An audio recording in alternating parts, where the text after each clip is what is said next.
ذوالقرنین اصل میں ایران کے بادشاہ تھے، اور ایران اس وقت دو ملکوں میں اوپر میں منقسم تھا۔ اب بھی اگر ابھی کبھی نقشہ دیکھیں گے تو ایک علاقہ جو ہے ایران کا وہ تو ہے جو خراسان کا حصہ ہے، جو اصل ایران ہے اس کو بھی یوں سمجھیے دو حصوں میں، ایک پارس پرانا کہلاتا تھا جس سے فارس کا لفظ بنا ہے، اور دوسرا مادہ تھا، میڈیا یا مادہ۔ تو یہ ایک شخص ایسے ابھرے کہ جنہوں نے ان دونوں کو ملا کر ایک حکومت بنایا، اور وہاں سے سلطنت ایران کا جو یوں سمجھیے کہ جو ان کا ایک سنہرا دور ہے، اور ان کی عظمت و سطوت جس کی کہ وہ بہت زیادہ جس پر فخر کرتے ہیں، اس لیے کہ ایرانی قوم بڑی نیشنلسٹ ہے، نسل پرست ہے، ان کے اندر اپنی تاریخ پر، اپنی روایات پر جو ہے وہ بہت ان کو فخر ہے۔ تو وہاں سے وہ دور شروع ہوا، اور انہوں نے پھر اس علامت میں کہ میں نے دو ملکوں کو جوڑ کر ایک بنایا ہے، اپنے تاج کے اندر دو سینگ لگا لیے تھے، اور وہ جو ہے ذوالقرنین یہ لقب ان کا ہو گیا تھا۔ اس کے حوالے سے سوال کیا گیا، اور اس کے بارے میں تفصیل جو اگلے رکوع میں آئے گی۔ اعوذ باللہ من الشیطان الرجیم، بسم اللہ الرحمن الرحیم۔ وَيَسْأَلُونَكَ عَنْ ذِي الْقَرْنَيْنِ قُلْ سَأَتْلُو عَلَيْكُم مِّنْهُ ذِكْرًا۔ صدق اللہ العظیم۔ ذوالقرنین کے بارے میں آپ کو بتا چکا ہوں کہ ان کا نام تاریخ میں جو مشہور ہے وہ کیخسرو یا سائرس، اور انہی سے اصل میں ایران کی عظمت کے دور کا آغاز ہوا تھا۔ چنانچہ تقریباً میں سمجھتا ہوں کہ شاید 25-30 سال پہلے کی بات ہے، جب شہنشاہ ایران، اس وقت جب کہ ان کی بادشاہت جو ہے وہ بڑے عروج پر تھی، انہوں نے 2500 سالہ برسی منائی تھی انہی کیخسرو کی، سائرس کی۔ ان کی قبر جو ہے مقبرہ وہ دریافت ہو گیا تھا، اور وہاں پر ان کا ایک مجسمہ بھی دریافت ہوا تھا کھدائی پر۔ اس مجسمے میں وہ دو لگے ہوئے تھے سینگ بھی۔ اس موضوع پر سب سے پہلے مولانا ابوالکلام آزاد مرحوم نے، جو اپنی ترجمان القرآن کے نام سے انہوں نے مختصر ترجمہ اور تفسیر لکھی ہے، اس میں بڑے تفصیلی نوٹس لکھے ہیں۔ سب سے پہلے اہل علم کے حلقے میں ان کے بارے میں جو معلومات ہیں وہ ان کے ذریعے سے آئی ہیں، اب یہ تقریباً یونیورسلی ایکسیپٹڈ ہے۔ پھر سوال پیدا ہوتا ہے کہ ان سے کیا دلچسپی یہود کو تھی، تو وہ بھی سمجھ لیجئے کہ نبوکدنضر نے 587 قبل مسیح میں حملہ کیا تھا فلسطین پر، اور نبوکدنضر عراق کا بادشاہ تھا۔ اس مڈل ایسٹ کو ذہن میں رکھیے کہ میڈیٹرینین کے بالکل ساتھ ہے ملک شام، اور شام ہی کا ایک علاقہ فلسطین ہے۔ اس وقت جو ہے یہ فلسطین اور اسرائیل اور شرق اردن اور ویسٹ بینک اور لبنان، یہ سب مل کر جو ملک بنتے ہیں، در حقیقت یہ شام عرب ہے، یہ شام ہے۔ پھر اس کے مشرق میں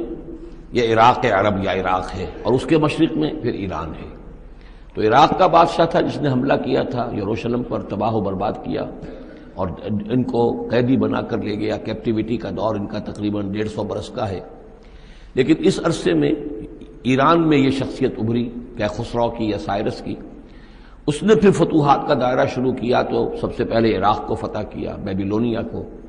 اور یہاں پر جو یہ اسیر تھے یہودی، ان کو اجازت دے دی کہ تم واپس جاؤ، اپنا یروشلم آزاد کرو، اپنے جا کر آباد کر لو دوبارہ۔ تو گویا کہ یہ محسن ہیں ان کے، ذوالقرنین جو ہے ان کے محسن ہیں، جن کی وجہ سے کہ جن کے ذریعے سے اللہ تعالیٰ نے انہیں بیبیلونیا یعنی عراق کی کیپٹیوٹی جو ان کی اسارت کا دور تھا اس کو ختم کیا، آزادی ملی، اور پھر یہ واپس آئے۔ حضرت عزیر علیہ السلام کے ساتھ قافلہ آیا ہے، اور وہ تقریباً پھر انہوں نے آ کر یہاں اثر نو اس شہر کو بھی آباد کیا، اور ہیکل جو ہے حضرت سلیمان علیہ السلام کا بنایا ہوا جو وہ عبادت خانہ تھا اس کو دوبارہ تعمیر کیا۔ اس اعتبار سے ذوالقرنین جو ہے وہ ان کی تاریخ میں ایک معروف شخصیت ہے۔ تاریخ سے معلوم ہوتا ہے کہ انہوں نے پھر ایران کی پہلی حکومت کو کنسولیڈیٹ کر کے پارس اور مادہ کو ملا کر ایک سلطنت ایران بنائی۔ پھر ان کی فتوحات کے 3 دائرے ہیں۔ مغرب کی طرف میڈیٹرینین تک پورا علاقہ فتح کر لیا، مشرق میں پھر یہ ہمارا جو مکران تک کا علاقہ ہے، یہ سارا کا سارا علاقہ ایران کے ساتھ ہی ملتا ہوا ہے، بلوچستان، مکران، یہ پورا علاقہ انہیں فتح کیا۔ ایک مہم ان کی شمال کی طرف گئی، بحیرہ کیسپین جو ہے، اور ادھر سے جو وہ بلیک سی ہے، بحیرہ اسود، ان دونوں کے درمیان جو پہاڑی سلسلے ہیں، یہ شمال کی طرف جو ہے تیسری مہم گئی۔ جیسے کہ حضرت عمر رضی اللہ تعالیٰ عنہ کے عہد میں بھی 3 لشکر نکلے تھے مسلمانوں کے جزیرہ نما عرب سے۔ ایک لشکر شام سے ہوتا ہوا پھر مصر کی طرف گیا ہے، ایک لشکر عراق سے ہوتا ہوا ایران کی طرف گیا ہے، اور ایک لشکر سیدھا شمال کی طرف گیا ہے اور کوہ کاف تک جو ہے جس کو کوکیشیا کہتے ہیں وہاں تک کی فتوحات حاصل کی مسلمانوں نے۔ تو تقریباً یہی سمجھیے کہ ایک بلو پرنٹ تھا جو کہ یعنی ہمارے اس دور خلافت راشدہ سے جو سمجھیے کہ لگ بھگ کوئی 2000 سال قبل جو ہے یہ واقعہ پیش آیا ہے، یا بلکہ اس سے کم، کوئی 1500 سال قبل یہ واقعہ پیش آیا ہے، اور یہ ذوالقرنین جو ہے یہ یہاں پر ایک بڑی عظیم سلطنت کے بانی بنے، لیکن نیک آدمی تھے۔ اور معلوم یہ ہوتا ہے کہ یہ اصل میں جو کہانیاں ہیں، یہ ان کے داستانیں ہیں کہ ان کو قتل کیا جانا تھا۔ یہ کہیں شہزادے تھے کسی چھوٹی سی مملکت کے، اور وہاں سے ان کو کسی نے بچایا کسی طریقے سے، اور پھر یہ صحرا میں رہے روپوش، اور وہاں کسی نبی کی تعلیم سے ان کو آشنائی ہوئی ہے۔ ہو سکتا ہے کوئی اسرائیلی نبی ہی کی تعلیم ہو، یہ بھی ہو سکتا ہے کہ زرتشت جو ہیں وہ بھی کوئی اللہ کے نبی ہوں اور ان کی تعلیم ان تک پہنچی ہو، لیکن خود ان کا کردار جو قرآن پیش کر رہا ہے وہ بہت ایک نیک مومن صالح ایک بندہ مومن اس کا کردار ہے۔ یہ کردار جو ہے کسی بھی درجے میں 1% بھی جو ہے وہ کسی اور دوسرے فاتح پر یا کسی اور حکمران کے اوپر جنہیں بھی ہم جانتے ہیں تاریخی اعتبار سے ان پر منطبق نہیں ہوتا، یہ انہی کی شخصیت ہے۔ وَيَسْأَلُونَكَ عَنِ ذِي الْقَرْنَيْنِ، اور اے نبی آپ سے پوچھ رہے ہیں ذوالقرنین کے بارے میں، قُلْ سَأَتْلُو عَلَيْكُم مِّنْهُ ذِكْرًا، ان سے کہیے میں ان قریب تمہیں اس کے بارے میں کچھ حالات بتاتا ہوں۔ اِنَّا مَكَّنَّا لَهُ فِي الْأَرْضِ،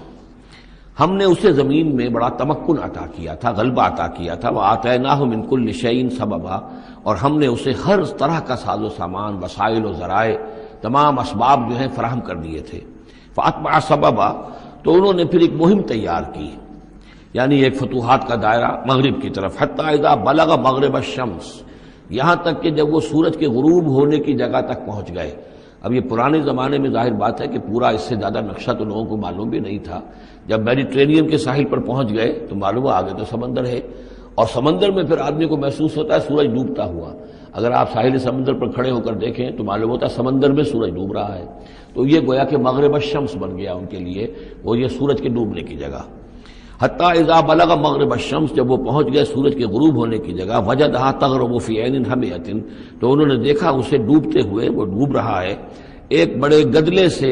سمندر کے اندر۔ وہ جو وہاں کا سمندر ہے بڑا گدلا سا ہے، یہ ایجین سی وغیرہ جو کہلاتے ہیں یہ بہت گدلے سے پانی کے ہیں۔ ووجد عندها قوما، اور وہاں انہوں نے ایک قوم کو پایا مراد یہ کہ اس قوم پر انہیں فتح ہوئی، جنگ ہوئی، انہوں نے ان کو شکست دی، اور وہ قوم گویا کہ اب ان کے رحم و کرم پر ان کی گویا کہ وہ محکوم ہو گئی۔ قلنا یا ذوالقرنین، ہم نے کہا ذوالقرنین سے، اب یا تو یہ کہ یہ شاید نبی ہو، واللہ عالم،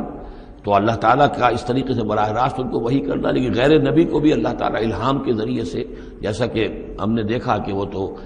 شہد کی مکھی کو بھی لفظ وحی آیا ہے، تو یہاں آیا ہم نے کہا اے قرنین، اور یہ بھی ہو سکتا ہے یہ صورتحال کی تعبیر ہو کہ گویا کہ وہ حالات زمان حال سے یہ کہہ رہے تھے۔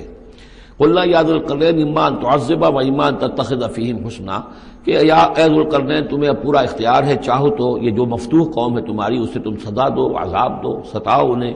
یا یہ کہ تم ان کے اندر اچھی روش اختیار کرو، ان کے ساتھ حسن سلوک کرو۔ قال، انہوں نے کہا اما من ظلم، جو کوئی ظالم ہے، بے انصاف ہے، ہو سکتا ہے اس سے مراد کفر اور شرک بھی ہو، فسوف نعذبہ ثم يرد الى ربہ فیعذبہ عذابا نکرا، تو اسے تو ہم عذاب دیں گے، سزا دیں گے، اور پھر وہ لوٹایا جائے گا اپنے رب کی طرف، پھر اس کا رب اس کو عذاب دے گا جو اصل عذاب ہے، برا عذاب، سخت عذاب۔ واما من آمن وعمل صالحا، اور جو لوگ ایمان لائیں گے اور یقین کریں گے حقائق پر، اللہ کو مانیں گے، وعمل صالحا، اور نیک عمل کریں گے، فلہ جزاء الحسنی، تو اس کو ہم اچھا بدلہ بھی دیں گے، وسنقول لہ من امرنا یسرا، اور اس سے ہم اپنے معاملے میں بھی نرم بات کریں گے، یعنی یہ کہ ان سے ٹیکس اگر لینے ہیں تو نرمی کے ساتھ لیں گے، جو مفتوحہ ممالک کے ساتھ معاملہ ہوتا ہے تو ہم ان کے ساتھ نرمی کا سلوک کریں گے جو ایمان لے آئیں گے۔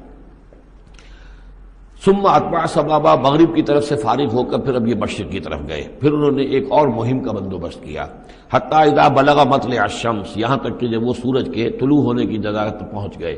اب یہ جہاں تک تاریخی طور پر ثابت ہے وہ صرف مکران کے علاقے تک اتنی دور تک آئے ہیں، واللہ عالم، ہو سکتا ہے کہ مکران کے ساحل پر کھڑے ہو کر بھی انہیں محسوس ہوا ہو کہ بس اب یہ سورج جو ہے غروب ہو رہا ہے یا طلوع ہو رہا ہے وہاں سے، مطلع الشمس، تو وہاں جب پہنچے، وجدہا تطلع علی قوم لم نجعل لہم من دونہا سترا، تو انہوں نے پایا اس کو کہ وہ طلوع ہوتا ہے ایک ایسی قوم پر کہ جس کے لیے ہم نے آفتاب سے کوئی اوٹ نہیں رکھی ہے. یعنی یہاں کے جو قبائل تھے، گیڈروسیا وغیرہ یہ کہلاتا تھا اس زمانے کے اندر، یہ وحشی قبائل تھے، ان کو ابھی چھت بنانے کا فن نہیں آیا تھا. یعنی گھر جو ہوتے تھے وہ صرف دیواریں کھڑی ہوتی تھیں کہ جو خالی پلاٹ ہے زمین کا اس میں یہ دیوار کھڑی ہے، یہ میرا گھر ہے، یہ تمہارا گھر ہے، لیکن گھر میں چھت وغیرہ کا بھی کوئی تصور ان کے ہاں نہیں تھا. ظاہر بات ہے کہ چھت ڈالنا جو ہے یہ تو ایک تمدن کے ارتقاء کے دور کی علامت ہے. تو وہ بغیر کسی سورج کے سائے کے وہ اپنی زندگی گزارتے تھے. کذالک، ایسا ہی ہوا وہاں بھی، یعنی جو پہلے ہوا تھا کہ یہاں بھی معاملہ وہی ہوا کہ اللہ تعالیٰ نے اختیار مطلق انہیں دیا، فتح دی، لیکن انہوں نے یہاں بھی یہی کہا کہ جو نیک لوگ ہوں گے ان کے ساتھ ہم نرمی کریں گے اور جو شریر ہوں گے ان کو سخت سزا دیں گے. وقد احطنا بما لدیہ خبرا، اور ہمیں پوری طرح معلوم ہے کہ جو وہاں اس کی خبر ہوئی اور جو بھی حالات وہاں گزرے، جو ماجرا وہاں ہوا. ثم اتبع سببا، اب یہ تیسری آ رہی ہے، ثم اتبع سببا، پھر اس نے ایک اور مہم تیار کی. یہ شمالی مہم ہے. حتی اذا بلغ بین السدین، یہاں تک کہ جب وہ دونوں پہاڑوں کے درمیان پہنچ گئے، دو دیواروں کے درمیان پہنچ گئے. تو یہ سمجھ لیجئے بحیرہ کیسپیئن داہنی طرف ہے، مشرق میں بحر اسود، اس کے درمیان یہ سلسلہ کوہ ہے اور یہ پیرلل چلتے ہیں دو، اور ان کے درمیان سے پھر وہ درے ہیں کہ جن میں سے ہو کر شمالی علاقے سے جو وحشی قبائل تھے وہ آ کر یہاں حملہ کرتے تھے، تاخت و تاراج کرتے تھے، لوٹ مار کر کے چلے جاتے تھے، جن کو یاجوج ماجوج کہا گیا ہے. حتی اذا بلغ بین السدین، جبکہ یہ پہنچے ان دونوں دیواروں کے درمیان، وجد من دونہما قوما، تو انہوں نے پایا ان دونوں کے ورے ایسے لوگوں کو، لا یکادون یفقہون قولا، یہ لوگ بھی ایسے تھے غیر متمدن، کیونکہ بات سمجھتے نہیں تھے، یعنی زبان ایسی ہوگی کہ جو ان کی سمجھ میں نہیں آ رہی تھی، لیکن یہ کہ کسی نہ کسی ذریعے سے انہوں نے اپنا ایک مطلب، اپنی ایک عرضداشت پیش کی. قالوا یا ذا القرنین، انہوں نے کہا کہ اے ذو القرنین، ان یاجوج و ماجوج مفسدون فی الارض، یاجوج اور ماجوج جو قومیں ہیں یہ زمین میں بہت فساد مچانے والی ہیں. فہل نجعل لک خرجا، تو کیا ہم آپ کے لیے ایک سالانہ خراج مقرر کر دیں، الا ان تجعل بیننا و بینہم سدا، اس کے عوض کہ آپ ہمارے اور ان کے درمیان ایک سد تعمیر کر دیں، ایک دیوار حائل کر دیں کہ وہ ہم پر حملہ آور نہ ہو سکے، یعنی درے کو بند کر دیا جائے. یوں سمجھیے جس اصول پر کہ آج کل ڈیم بنتے ہیں. ڈیم کیا ہے کہ ایک پہاڑی سلسلہ یوں آ رہا ہے، ایک پہاڑی سلسلہ یوں آ رہا ہے، دریا درمیان میں سے گزر رہا ہے، آپ نے اس گزرگاہ پر ایک دیوار کھڑی کر دی تو یہ گویا کہ ایک آرٹیفیشل لیک کریٹ ہو گئی، پانی یہاں جمع ہو رہا ہے. تو اگر پہاڑی سلسلے دو چل رہے ہوں، ان کے درمیان جو راستہ ہے اس کو اگر بند کر دیا جائے، ایک دیوار کھڑی کر دی جائے اور اس دیوار کے مضبوط دیوار ہو، تو ظاہر بات ہے کہ پھر ادھر سے کوئی آ کر حملہ آور نہیں ہو سکتا، ان کے لیے ایک حفاظت کا سامان ہو جاتا ہے. یہاں یہ سمجھ لیجئے کہ یاجوج ماجوج سے کیا مراد ہے. حضرت یافس علیہ السلام، جو تین بیٹے تھے حضرت نوح علیہ السلام کے، سام، حام، یافس. سامی نسل کے بارے میں تو ہم نے بہت کچھ سمجھ لیا کہ حضرت ابراہیم بھی سامی نسل سے تھے، پھر قوم عاد بھی سام ہی کی نسل کی ایک شاخ تھی، قوم سمود بھی اسی کی شاخ تھی. یہ تمام جو ہے یہ تو سیمیٹک ریسز ہیں. حضرت یافس کی اولاد نے یہ سینٹرل ایشین ماؤنٹینز کا جو سلسلہ ہے اس کو کراس کیا اور شمال میں چلے گئے، اور شمال میں جا کر دائیں بائیں پھیل گئے. پھر یہ میدان ہے، ٹنڈرے کے میدان اور فلانے میدان اور بڑے بڑے کھلے میدان ہیں. تو گویا کہ ایشیا کو درمیان میں جو سلسلہ کو ہے تقسیم کر دیتا ہے، ایک شمالی حصہ ہے، ایک اس کے جنوبی حصہ ہے. یہ شمالی میں چلے گئے اور جا کر پھر پھیلنے میں وہ مشرق کی طرف آئے تو چین اور ہند چینی تک یہ ساری قومیں جو ہیں یہ یلو ریسز، یہ انہی کی نسل سے ہیں. اور مغرب میں چلے تو روس، اور روس سے ہو کر روس کے ساتھ ملتا ہوا علاقہ ہے اسکینڈینیوین کنٹریز کے ساتھ، پھر وہاں سے وہ اتر کے، اور یورپ کے بھی جو یہ مغربی ممالک ہیں، اینگلو سیکسنز جو ہیں، یہ بھی در حقیقت اسی سے اسکینڈینیوین کنٹریز سے اترے ہوئے لوگ ہیں. تو یوں سمجھ لیجئے کہ ویسٹرن یورپ اور ایسٹرن یورپ کا بھی خاص طور پر شمالی علاقہ، اور پورا یہ روس کا علاقہ، اور پورا صحرائے گوبی، اور پورا چین، اور وہاں تک جو ہے ہند چینی تک، یہ یافس کی نسل ہے. یافس کے جن بیٹوں کے نام تورات میں آئے ہیں، کئی نام ہیں، وہ کوئی ایک دو نہیں، ان میں گوگ اینڈ میگوگ بھی ہے، توبال بھی ہے، موسک بھی ہے. موسک ایک شخص کا نام ہے، اور ماسکو ہو سکتا ہے کہ اسی نے آباد کیا ہو اور وہیں سے وہ نام بنا ہو. توبال اور بالٹک سی جو ہے اس ایریا کے اندر جو ہے بالٹک سٹیٹس، توبال ان کے ایک بیٹے کا نام تھا. یہ تورات کے اندر نام دیے گئے ہیں. گوگ اینڈ میگوگ، جاجوج ماجوج، یہ بھی انہی کے بیٹوں کے. یہ تمام اقوام جو ہے یہ وحشی ہیں،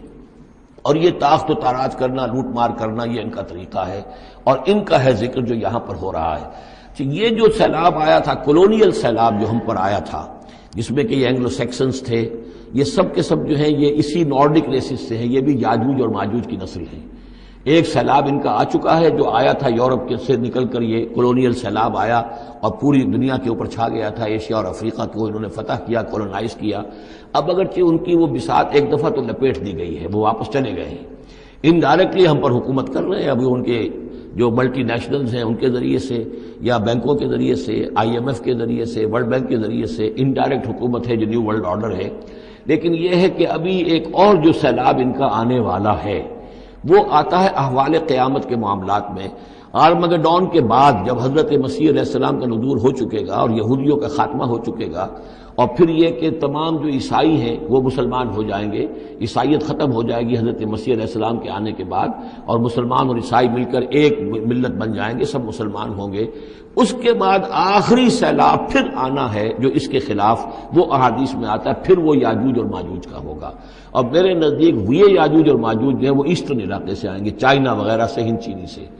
آرمگڈون جو ابھی ہونی ہے فوری طور پر بڑی جنگ، اس میں یہ لوگ جو ہے بیٹھے رہیں گے، یہ جنگ میں حصہ نہیں لیں گے۔ یہ مڈل ایسٹ میں جنگ ہوگی، یورپین پاور ساری ہوں گی، کرسچین پوری طاقتیں ہوں گی، اور ادھر جو ہے مسلمان ہوں گے، اور حضرت مہدی جو ظاہر ہوں گے، جو اللہ تعالیٰ ایک عنایت کرے گا مسلمانوں کو لیڈر عرب کے اندر، وہ پیدا ہوں گے، مجدد ہوں گے، اور ان کے ذریعے سے عرب کے اندر ایک اسلامی حکومت بھی قائم ہوگی۔ لیکن ان کے لیے مدد کے لیے خراسان کے علاقے سے فوجیں آئیں گی، مشرق سے آئیں گی، اور یہ علاقہ جو ہے وہ ہے جو ہمارے قریب ہے اور ہم بھی اسی علاقے میں ہیں۔ اللہ تعالیٰ ہمیں توفیق دے کہ یہاں وہ ہم پہلے اس نظام میں خلافت قائم کریں، تاکہ یہاں سے پھر فوجیں جائیں اور حضرت مسیح کے ساتھ ہو کر اور حضرت مہدی کے ساتھ ہو کر عیسائیوں اور یہودیوں کے ساتھ جنگ کریں، اور بالآخر پھر یہ کہ پوری دنیا میں اسلام کا بول بالا ہوگا۔ لیکن جب یہ ہو چکے گا اس کے بعد ایک سیلاب پھر آئے گا یاجوج اور ماجوج کا۔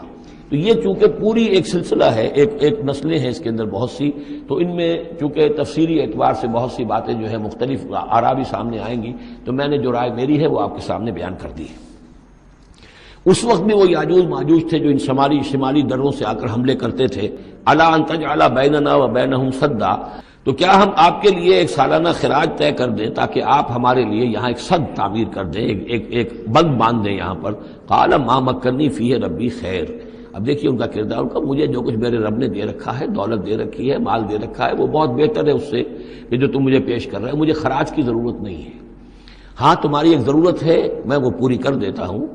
فاعینونی بقوت، مجھے مین پاور فراہم کرو، باقی ساری سامان جو ہے میں فراہم کر لوں گا، لیکن بہرحال اس کو بنانے کے لیے، دیوار بنانے کے لیے اور دونوں پہاڑوں کے درمیان اتنی بڑی جو سد تعمیر کرنے کے لیے جو مین پاور چاہیے، اعینونی بقوت، تو محنت کے ذریعے سے، مین پاور کے ذریعے سے میری مدد کرو۔ اجعل بینکم و بینہم ردما، میں ان کے اور تمہارے درمیان ایک موٹی دیوار بنا دوں گا۔ آتونی زبر الحدید، لاؤ میرے پاس تختے لوہے کے۔ حتیٰ اذا ساوا بین الصدفین، یہاں تک کہ جب دونوں جو اونچانے تھیں اس کے درمیان کا پورا علاقہ پر ہو گیا، بھر گیا، وہ لوہے کے تختے جو ہیں اس کے اندر بھرے جا رہے ہیں۔ حتیٰ اذا ساوا، برابر کر دیا دونوں پھانکوں تک پہاڑ کی، قال انفخوا، اب ان کا کہ آگ جلاؤ اس کے نیچے، وہ دہکا دی بھٹی جس سے کہ اب وہ لوہا گرم ہوا اور لوہے کی تختے جو ہیں وہ گرم ہو گئے۔ حتیٰ اذا جعلہ نارا، جبکہ وہ سارے کے سارے لوہے کے جو تپ گئے خود اور سرخ ہو گئے۔ قال آتونی افرغ علیہ قطرہ، تو کہا لاؤ میرے پاس پگھلا ہوا تانبا کہ میں اس کے اوپر انڈھیل دوں۔ تو اس طریقے سے گرین فورس کنکریٹ سے بھی 10 گنا سمجھیے مضبوط شے انہوں نے بنا دی کہ اس میں لوہا اور پھر لوہا سیسا یا تانبا پلایا ہوا، تو اس طریقے سے ایک بڑی مضبوط دیوار قائم کر دی۔ اس دیوار کے جو آثار اب بھی موجود ہیں، دیوار تو موجود نہیں ہے، یہ داریال اور دربند کے درمیان یہ کشادہ راستہ ہے اب بھی، یہ ویسٹ کوسٹ جو ہے کیسپین کا، اس کے ساتھ اس کی لمبائی 50 میل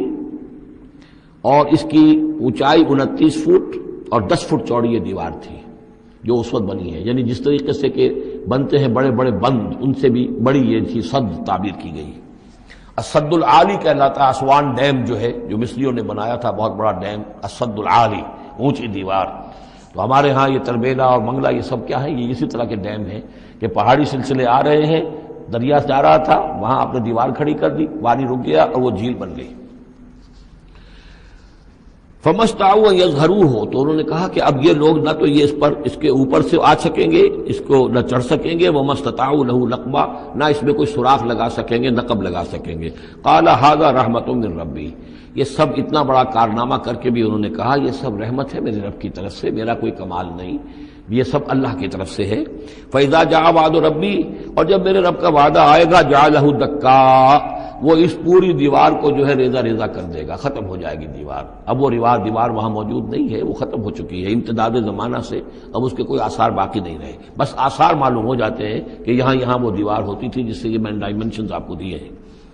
وَكَانَ وَعْدُ رَبِّي حَقًّا، اور میرے رب کا وعدہ جو ہے وہ حق ہے، سچ ہے، پورا ہو کر رہے گا۔ وَتَرَكْنَا بَعْضَهُمْ يَوْمَئِذٍ يَمُوجُ فِي بَعْضٍ، اب جب یہ وقت آئے گا اللہ تعالیٰ کا قیامت کا وقت، تو ہم چھوڑ دیں گے اس روز ان کو، یہ ایک دوسرے میں گتھم گتھا ہو جائیں گے۔ یہ جو کچھ ہونے والا ہے قرب قیامت سے پہلے، جس قسم کے لشکر آنے ہیں اور جیسی جنگیں ہونی ہیں، اور یہ جو یاجوج ماجوج جب آئیں گے تو آتا ہے احادیث کے اندر کہ پورے دریا، پورے سمندر پی جائیں گے، ہر چیز کھا جائیں گے، اور یہ معلوم ہوتا ہے کہ یہ چینیوں کے ہاں تو خاص طور پر سانپ بچھو جو شے ہو، کتا بلی، ہر شے چٹ کر جاتے، کوئی شے نہیں چھوڑتے۔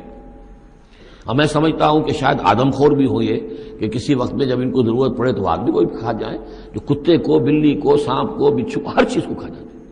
تو ان لوگوں کا معاملہ جو ہے واقعتاً یہ جب ابھی تو ذرا رکے ہوئے ہیں، کنٹینڈ ہے ایک طرح سے، لیکن ایک وقت میں ان کا بند کھلے گا، اور چونکہ پھر یہ جو ہے تمام چاروں طرف ان کے پہاڑ ہیں، ہر پہاڑ کی اونچائی پر سے من کل حدب ینسلون، نیچے اترتے ہوئے نظر آئیں گے۔ اور یہ نقشہ بعین ہی اسی طرح اخبارات میں آیا تھا جب 62 میں وار ہوئی ہے نیفا میں، جو ہندوستان کا مشرقی جو علاقہ تھا جہاں کے چین اور بھارت کی جنگ ہوئی ہے، تو اس کے الفاظ جو اخبارات میں آئے تھے، waves after waves of Chinese soldiers were coming down the slopes, لہروں کی طرح، موجوں کی طرح چلے آئے۔ ان کے تو اتنے آدمی ہیں، ان کا تو کہنا یہ ہے کہ تم سب کے سب ہلاک ہو جاؤ گے، ہمیں تم ہلاک نہیں کر سکتے، ہم تو چیونٹیوں کی طرح جو ہے بلوں کے اندر گھس جائیں گے، ایٹمک وارفیئر کے بعد تمہارا تہس نہس ہو جائے گا، ہمارا کچھ نہیں بگڑے گا، ہم پھر نکلیں گے اور پوری دنیا کو فتح کریں گے۔ وہ یہ کہتے ہیں میں جب آواز دیتا ہوں وہ کہتے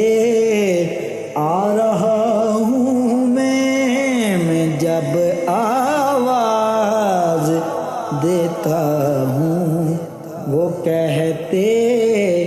آ رہا ہوں میں، یہی میرا تعارف ہے، گدائے مصطفیٰ ہوں